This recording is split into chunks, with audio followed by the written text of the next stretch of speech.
Hey guys, JaMBro's here. Wait, no, it's not JaMBro's. Take two. Hey guys, JaMBro's. Ow, my ankle. Ow, take three. Hey guys, JaMBro's here, and today we're not playing video games. No, you're probably thinking, Max, you're an idiot. I'm not, because I got this brand new, well, to me, Pro controller. I got it at GameStop for only $18, which is actually really cheap for Nintendo Switch stuff, and it looks super cool. And so I'm going to talk about some pros and cons about it. Some pros are that it works just fine, even though it's a pre-owned. All the buttons work, and it comes with brand new buttons, 2 brand new buttons, which I think you can map them to do stuff in games, which I haven't yet, but it's AGR and AGL. Don't know what they do.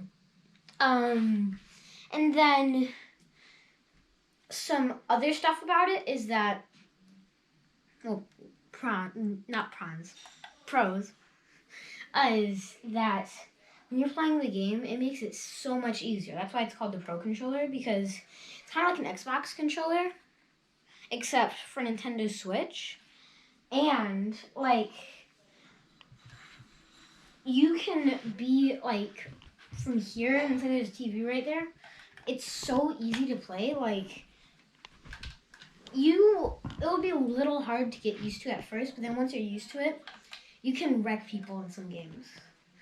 And then some cons about it is, this one's not too bad. It's just that there's this cord that you have to plug into your dock to play. So your Switch has to be in your dock to play.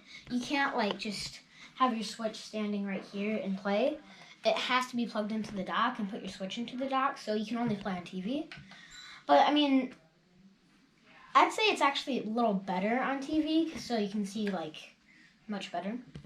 And then another con about it is that, again, it is like an Xbox controller, and usually if you don't have this, you wouldn't have the feeling like this. Usually it would be a little smaller, but, and also, the buttons right here, like, they are much closer together, and these are farther apart, and they're much smaller. So let's say you want to hit plus in a game because you want to go to menu or something, and you accidentally hit home. That could happen because home is usually where, like, the plus button would be. And also these are much smaller. I actually think the buttons are bigger here. And I think that's it for pros and cons. But another thing is, I got a headset. I got it from Best Buy. Let me go grab it real quick. Before I talk about this super cool headset, just one last thing about this is that I feel as if I drop this, I think it would be fine. I'm not saying drop it, but I'm just saying if you accidentally dropped it, like if you got so excited if you won a game, then you shut the controller, which I've obviously not done before. That may not be true, but, and, like, most, like, no buttons are, like, I don't know, don't want to say metal, but metal for some reason. They're all, like, kind of plasticky. This, though, this is, like, pretty hard. And that's pretty, like, stable. And all of the buttons seem really stable. Really good quality. Now, onto the headset. This headset came in a box like this. And it comes with multiple cords because this is called the Kraken X. And it says here, it can be used on PC, Mac, PlayStation 4, Switch, Xbox One, and smartphone. So basically, there's different cords in this box. I'm gonna go grab them.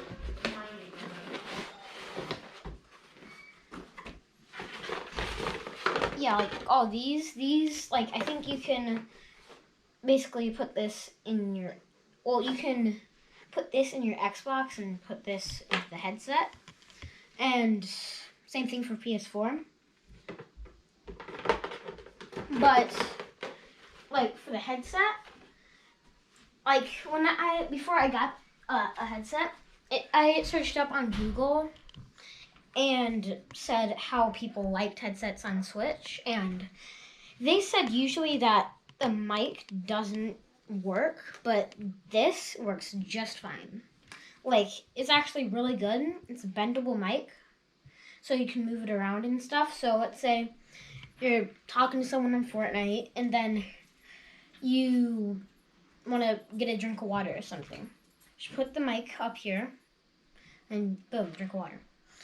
And also, the sound is, what's the word? Surround sound. So if you're in a game that has like surround sound, it's much better with headphones instead of just cranking the volume up on your device, mainly Switch when I'm talking about it. But also, the mic is great.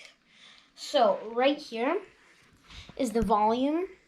So basically, if you put it into a game and you want to turn down the volume, that won't work. You can only like change the volume here. And then this button is if you want to talk to someone, it's in. And then when you see the redness, that means you're on mute. And then when there's no redness, you're on unmute, so people can hear you. And yeah, it's really good. Like for Switch, you can either plug it into your Nintendo Switch, or you can plug it into your Pro controller if you have one right here. And I would say a con, but there really is no con. It's just such a great headset. And also, it wasn't that bad of a price. It doesn't say on here. But for most headsets I saw at Best Buy and most stores, they were like $100 or $67, but with tax, I think this is only $55, which is actually pretty cheap for a headset. So, yeah. Comment down below what you think is better, Pro controller or headset. And also, I got a store, a merchandise store. It's in the description below. I have some really cool merch. I know, not cool enough to buy it yet, but still, next video I guarantee, well, I guess I don't guarantee, but I hope that I get merch. See you guys in the next video. Bye.